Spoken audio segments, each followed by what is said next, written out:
Guys, അങ്ങനെ ഈ ഒരു ഫേസിൽ അല്ലെങ്കിൽ ഈ വർഷത്തെ തന്നെ ISL മത്സരങ്ങളൊക്കെ അവസാനിക്കുന്നു. സാധാരണഗതിയിൽ ഒരു 1-1 ഡ്രോ വരുന്ന സമയത്ത് ഒരു വീഡിയോ ചെയ്യേണ്ട ആവശ്യമില്ല.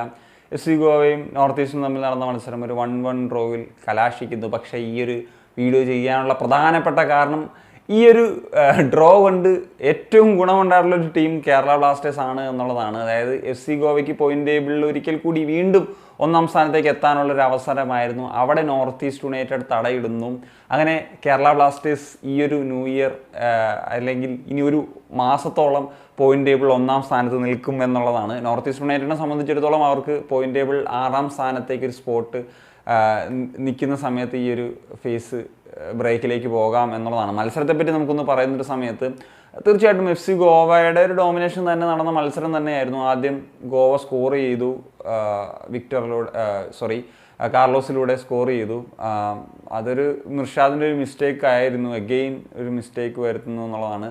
അതിന് ശേഷം ജിതിൻ MS-ൻ്റെ ഒരു ബ്രില്യൻ ഗോള് പാർദിപ് ഗോഗോയ് കൊടുത്തിട്ടുള്ളൊരു പാസ്സാണ്. അതൊരു ബ്രില്യൻ പാസ്സായിരുന്നു, അതൊരു ബ്രില്യൻ ഗോളാക്കി മാറ്റുകയും ചെയ്തു എന്നുള്ളതാണ്.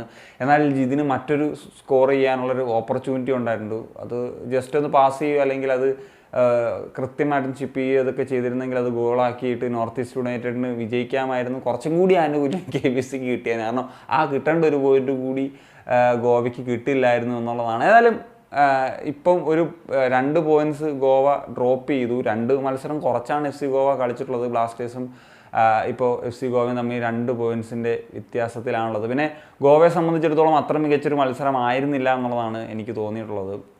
ഇപ്പം നോർത്ത് ഈസ്റ്റും പറഞ്ഞ മിസ് പാസുകളുടെ അയ്യരുകളിയായിരുന്നു ഈ ഒരു മത്സരത്തിൽ. എന്നിട്ട് കൂടി ഗോവയ്ക്ക് അങ്ങനെ ഒരു നല്ല മാച്ച് കളിക്കാൻ സാധിച്ചില്ല. പക്ഷേ നോർത്ത് ഈസ്റ്റ് യുണൈറ്റഡിന് ബിഗ് ടീംസിനെതിരെ ഈ ഒരു ISL ബിഗ് ടീംസിനൊക്കെതിരെ അവർ ഒരു കരുതിയാണ് കളിക്കുന്നത് എന്നുള്ളതാണ് എനിക്ക് തോന്നിയിട്ടുള്ളത്. ആ കോച്ച് അതിനനുസരിച്ചിട്ടുള്ളൊരു ഗെയിം പ്ലാനാണ്. ഇപ്പം KBCക്കെതിരെ അവർക്ക് ഡ്രോ നേടിയെടുക്കാൻ സാധിച്ചിരുന്നു, ഗോവയ്ക്കെതിരെയും അവർക്കൊരു ഡ്രോ നേടിയെടുക്കാൻ സാധിക്കുന്നു എന്നുള്ളത് ഏറ്റവും പ്രധാനപ്പെട്ട ഒരു കാര്യമാണ്. ഏതാണെങ്കിലും കേരള ബ്ലാസ്റ്റേഴ്സിന് ഗുണം ചെയ്യുന്നു. ഏതായാലും കേരള ബ്ലാസ്റ്റേഴ്സ് ആരാധകരോടാണ് പറയാനുള്ളത്, നിങ്ങൾക്ക് ഏറ്റവും മികച്ചൊരു ന്യൂ ഇയർ ആണ് വരാൻ പോകുന്നത്.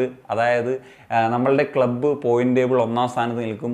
ഈ ഒരു ന്യൂ ഇയറിൽ മാത്രമല്ല, ഈ മാസത്തിലുടനീളം ഒരു മാസത്തോളം കേരള ബ്ലാസ്റ്റേഴ്സ് ആയിരിക്കും ISLൻ്റെ പോയിന്റ് ടേബിൾ 1ാം സ്ഥാനത്തുള്ളത്. അപ്പം എല്ലാ രാത്രിയും ആ പോയിന്റ് ടേബിൾ ഒന്ന് നോക്കിയിട്ട് വളരെ സന്തോഷത്തോടു കൂടി കിടന്നുറങ്ങിക്കോളൂ, പ്രത്യേകിച്ച് ഇന്നും ന്യൂ ഇയർ രാത്രിയിലും. So that's it guys. ഒക്കെ ഇതൊന്ന് ഷെയർ ചെയ്യുക, ഈ ഒരു സന്തോഷം പറയാനാണ് ഏറ്റവും പ്രധാനമായിട്ടൊരു വീഡിയോ ചെയ്തത്. അപ്പം നിങ്ങളുടെ ഒപ്പീനിയൻസ് തീർച്ചയായിട്ടും കമ്പോസ് ചെയ്യാൻ പറ്റുക. ഞാൻ വിഷയം